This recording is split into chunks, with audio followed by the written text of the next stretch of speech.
Week 8, Day 53, February 22. Today we read Leviticus chapter 22 and Mark chapter 4. Leviticus chapter 22. The holiness of the offerings. Then the Lord spoke to Moses, saying, Speak to Aaron and his sons, that they may separate themselves from the holy things of the children of Israel, and that they do not profane my holy name by what they dedicate to me. I am the Lord. Say to them, whoever of all your descendants throughout your generations who goes near the holy things which the children of Israel dedicate to the Lord, while he has uncleanness upon him, that person shall be cut off from my presence. I am the Lord. Whatever man of the descendants of Aaron who is a leper or has a discharge shall not eat the holy offerings until he is clean. And whoever touches anything made unclean by a corpse, or a man who has had an emission of semen, or whoever touches any creeping thing by which he would be made clean, or any persons by whom he would become unclean, whatever his uncleanness may be, the person who has touched any such thing shall be unclean until evening, and shall not eat the holy offerings unless he washes his body with water. And when the sun goes down, he shall be unclean, and afterward he may eat the holy offerings, because it is his food. Whatever dies naturally or is torn by beast, he shall not eat to defile himself with it. I am the Lord. They shall therefore keep my ordinance, lest they bear sin for it and die thereby. If they profane it, I, the Lord, sanctify them. No outsider shall eat the holy offerings. One who dwells with the priest or a hired servant shall not eat the holy thing. But if the priest buys a person with his money, he may eat it, and one who is born in his house may eat his food. If the priest's daughter is married to an outsider, she may not eat of the holy offerings. But if the priest's daughter is a widow or divorced and has no child, and has returned to her father's house as in her youth, she may eat her father's food, but no outsider shall eat it. And if a man eats the holy offering unintentionally, then he shall restore a holy offering to the priest and add 1/5 to it. They shall not profane the holy offerings of the children of Israel, which they offer to the Lord, or allow them to bear the guilt of trespass when they eat their holy offerings. For I, the Lord, sanctify them. Offerings accepted and not accepted. And the Lord spoke to Moses, saying, Speak to Aaron and his sons and to all the children of Israel, and say to them, Whatever a man of the house of Israel or of the strangers in Israel who offers his sacrifice for any of his vows or for any of his freewill offerings, which they offer to the Lord as a burnt offering, you shall offer of your own free will, and a male without blemish from the cattle, from the sheep, or from the goat. Whatever has a defect you shall not offer, for it shall not be acceptable on your behalf. And whoever offers a sacrifice of a peace offering to the Lord to fulfill his vow, or a freewill offering from the cattle or the sheep, it must be perfect and be accepted. There shall be no defect in it. Those that are blind or broken or maimed or have an ulcer or eczema or scabs You shall not offer to the Lord, nor make an offering by fire of them on the altar to the Lord. Either a bull or a lamb that has any limb too long or too short you may offer as a freewill offering, but for a vow it shall not be accepted.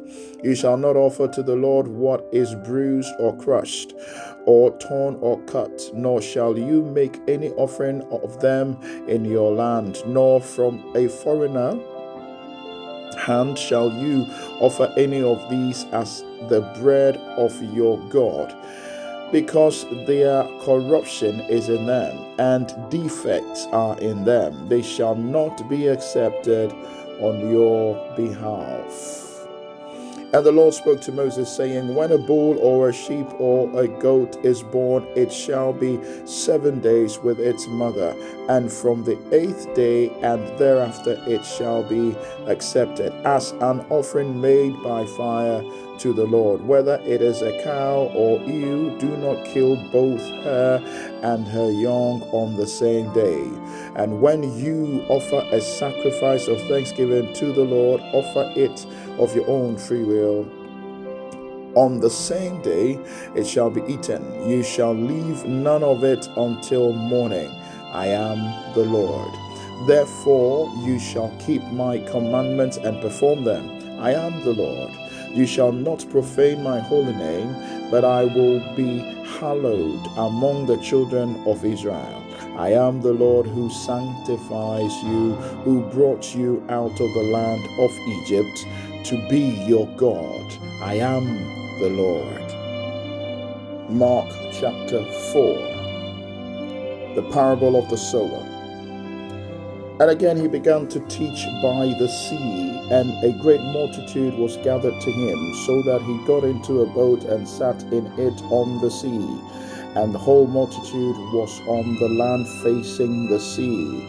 Then he taught them many things by parables, and said to them in his teaching, listen, behold, a sower went out to sow, and it happened as he sowed that some of the seed fell by the wayside, and the birds of the air came and devoured it.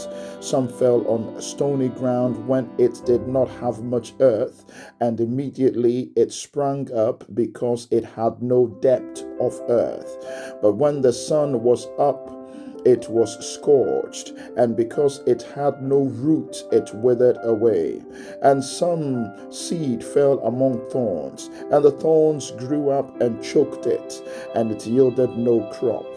But other seed fell on good ground, and yielded a crop that sprang up, increased, and produced some 30-fold, some 60, and some 100. And he said to them, he who has ears to hear, let him hear. The purpose of the parables. But when he was alone, those around him with the 12 asked him about the parables, and he said to them, to you it has been given to know the mystery of the kingdom of God, but to those who are outside, all things come in parables, so that seeing they may see and not perceive, and hearing they may hear and not understand, lest they should turn and their sins be forgiven them. The parable of the sower explained. And he said to them, do you not understand this parable?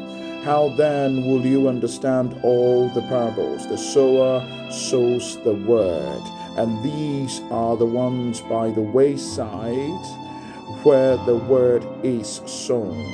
When they hear, Satan comes immediately and takes away the word that was sown in their heart.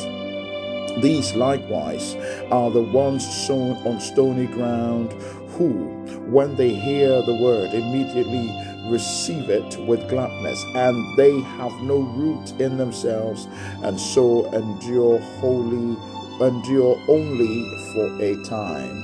Afterward, when tribulation and persecution arises for the word's sake, immediately they stumble. Now these are the ones sown among thorns.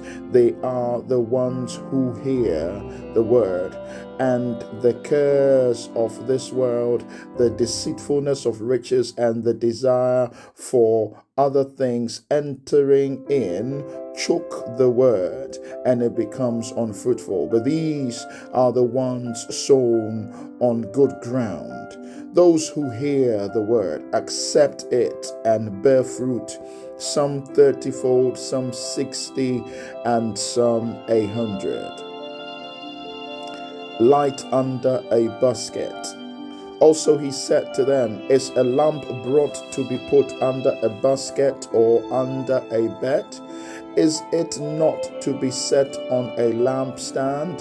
For there is nothing hidden which will not be revealed, nor has anything been kept secret, but that it should come to light. If anyone has ears to hear, let him hear. Then he said to them, take heed what you hear. With the same measure you use, it will be measured to you, and to you who hear, more will be given. For whoever has, to him more will be given, but whoever does not have, even what he has will be taken away from him. The parable of the growing seed. And he said, the kingdom of God is as if a man should scatter seed on the ground, and should sleep by night and rise by day, and the seed should sprout and grow. He himself does not know how. For the earth yields crops by itself, first the blade, then the head, after that the full grain in the head. But when the grain ripens, immediately he puts in the sickle, because the harvest has come.